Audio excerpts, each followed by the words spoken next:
The hospital has a long history. Many of those who stayed there died and were buried without ever being named. This is something. I mean, this weekend we got a memorial wall that's going to be placed on the grounds of that hospital. 1,700 names that took years to compile. WMAR 2 News' Don Harrison spoke with a historian who made it their mission to honor those people decades after they died.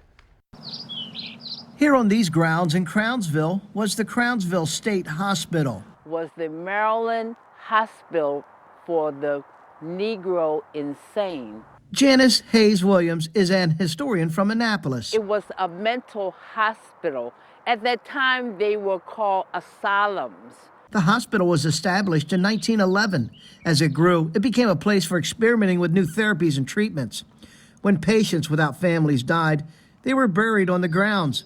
Most patients did not have families, and because of medical privacy laws, they couldn't put the names on the markers, so they used numbers. And they're all just lined up in these rows. Yeah. Hayes Williams couldn't stand to see her fellow Marylanders, relatives perhaps, unidentified. So she set out on a mission to find the names of those in their final resting place. Finding the names of 1,700 people who had passed decades ago is a monumental task. How did Janice do it? Good old American ingenuity. Comb through the Maryland State Archives. She and her team went through every year from 1912 to 1968. That's 672 months of records. It's taken years, and we have found every single name that says Crownsville State Hospital buried. So even though we only see a few, we go by the records. That's how we know who's here, not by the stones.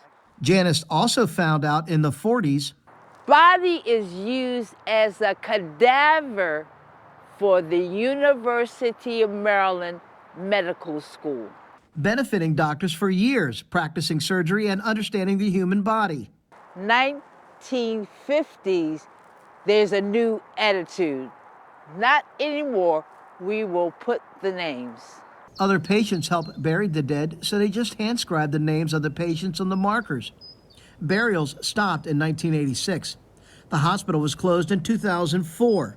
Hayes Williams felt compelled to do this overwhelming project. What I was born to do, and that's to tell the story of the ancestors. This weekend marks the 17th annual Say My Name ceremony, honoring those patients who died here. But this ceremony is of special significance because of those 1,700 names they now have. Healing and the hope that the hospital was meant to be. So all of this is for the ancestors. In Crownsville, Don Harrison, WMAR 2 News.